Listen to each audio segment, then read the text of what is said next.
A lot of people have been fighting for this day and celebrating what this day means. Jodie Emery is among them. She's been called the Princess of Pot, has spent the last 15 years fighting for legalization, and she's with me in studio now. Good morning. Good morning. What were you doing at 12:01 a.m.? Well, I was trying to get a bit of sleep before my 4:20 a.m. interview, kicking off a very big day ahead. I find it hard to believe you wouldn't be up and lighting up legally as legalization went into effect. Well, I light up every day, and I am a medical user authorized in this country, so I do have legal medical joints with me right now. But a funny note is that all of the cannabis being smoked today in Ontario is still illicit cannabis because it didn't come from the government. But it is a wonderful day to celebrate. What does it mean to you? And in the fights that you have had over the course of your career, could you have ever imagined this day happening?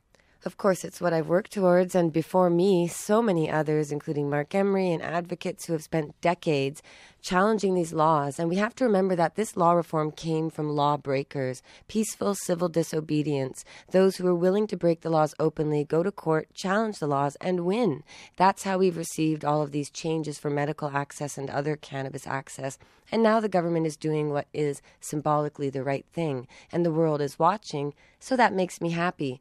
But when you look at the details, many civil liberties advocates and lawyers are quite concerned about the prohibitive, restrictive limitations and barriers that are being placed in this new industry landscape they're creating. What's wrong with that? I mean, if you speak with representatives of the government, they'll tell you that those prohibitive restrictions are there by design, that this is not meant to open the floodgates. It's meant to, in some ways, restrict or at the very least control the consumption of cannabis. What's wrong with that? Legalization advocates have said for decades, legalize it. So I summarize it into three areas. Stop criminalizing the people involved if they're peaceful and nonviolent.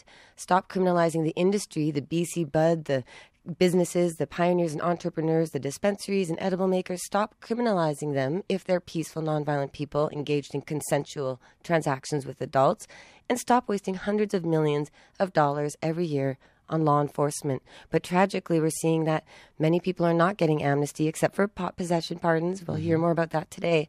But people like me with trafficking records, I never hurt anyone. I only helped. But I have this record, and many others do too. We need to address the fact that cannabis should never have been criminalized in the first place, and that even if it was as harmful as alcohol, killing people every single day, alcohol is far more widely available and tolerated and promoted by the government than cannabis is, and cannabis saves lives. I want to talk about the amnesty piece. Are you pleased with what Bill Blair is going to be on the program later on talking further about this, that the government is going to offer pardons for people who have simple possession charges? Well, it's a long time coming. In the United States, many jurisdictions stopped arresting people immediately as soon as there was an idea to pass legislation. We've had Trudeau say 5 years ago the top reasons to legalize are to stop arresting tens of thousands of Canadians every year and stop wasting $500 million every year. So those arrests have continued, and I've been a harsh critic, and I've reached out to Trudeau. I saw a Liberal nomination. I've engaged with them a lot. But they seem to be intent on letting criminalization continue because it's hard to say we were wrong. So this amnesty, this apology for at least possession is great, but we need to look at everyone else who has a minor trafficking or major trafficking conviction, like myself. Again, I am so-called trafficker, but I've never hurt anyone, and I shouldn't be deemed a criminal. Why should you be pardoned? You broke the law. Well, a lot of people broke the law to change laws over. But it was the law.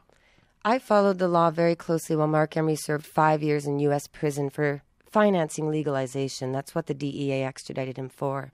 I followed the law very closely and ran for office 5 times, engaged in every which way, testifying to offices of government at every level in Canada and the U.S. And then in 2016, Trudeau said, we're going to legalize and license dispensaries. And Mark had gotten out of prison, and we had been through so much hardship for so many years. We were struggling, and I said, why don't we open up a dispensary like Uber and Airbnb will be regulated and licensed and accepted for helping disrupt and create this economy? But no, we were sidelined and locked out and locked up. And I'm not saying I should be at the front of the line, but I will say, in the United States, many jurisdictions are allowing those with criminal records to receive licenses and amnesty and reparations. Doesn't that reward people who have been involved in criminal behavior? The former chief of police, Bill Blair, the current chief of police, Mark Saunders, have said that, and I don't know where you get your pot for your dispensary, but that a lot of it is, around the umbrella of organized crime. Well, organized crime is 3 people breaking a law. So passing a joint in a circle is technically organized crime. That's the real definition. But what is crime? Crime should have a victim and an aggressor. That's rape, assault, murder, theft. Those have someone who's been victimized and an aggressor. But with cannabis, the only victims are really the people who have been arrested by the law. Cannabis is a consensual, peaceful, nonviolent activity, mostly between adults and perhaps some younger people. That should not be criminalized.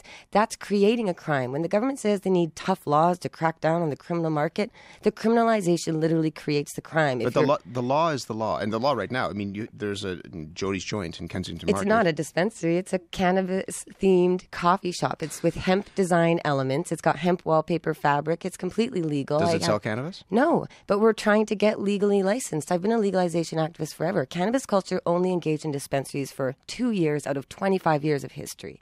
We are leading the way through activism and trying to demonstrate what legalization should look like. If you're not brought into the legal fold and allowed to open as of, I guess, the 1st of April, a legal shop, well, you can be involved in what people are calling now the gray market, the black market? Well, I was convicted last December. I only engaged in dispensaries for 10 months, and it was a very public, peaceful act of civil disobedience to say, this is what legalization should look like. Adult access with no discrimination, business creation, a franchise model that pays taxes and engages with the community.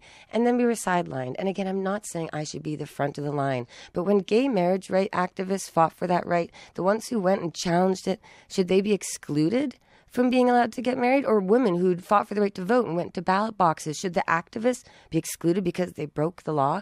I do respect the law. I have law enforcement in my family. I think that cannabis prohibition creates disrespect for the law because no one respects the cannabis prohibition. That's why we're ending it. So if you're not part of the legal framework, what happens to you after, not just today, but after, say, the 1st of April, when those stores open up? Well, again, like I said, my new Jodie's Joint coffee shop just sells coffee, so I'm moving pounds of beans now, of an addictive stimulant drug, and there's no restrictions on that. But my advocacy is first and foremost fairness across the board, fairness in amnesty, regulations, licensing, taxation, every which way we need to reform that. So I'm launching a new advocacy group called Fair Cannabis Canada to talk about having fairness in all of the laws and regulations around this new industry, but an industry that was built off the backs of people who have been disproportionately targeted and enforced for being poor and marginalized and young, and those victims of prohibition. We can't pretend this is a new industry invented by men in suits. It's not. People have lost their lives and lost their liberties for decades,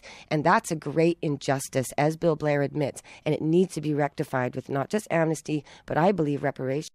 Jodie Emery, we'll leave it there. It's good to talk to you. It's a big day, and a day that a lot of people, yourself included, have fought for. Thank you. Thank you. Jodie Emery is a cannabis advocate, has been fighting for legalization for 15 years. We will hear from the former chief of police, Bill Blair, on that amnesty issue coming up on the program. We'll also hear from the current chief of police, Mark Saunders, coming up on Metro Morning.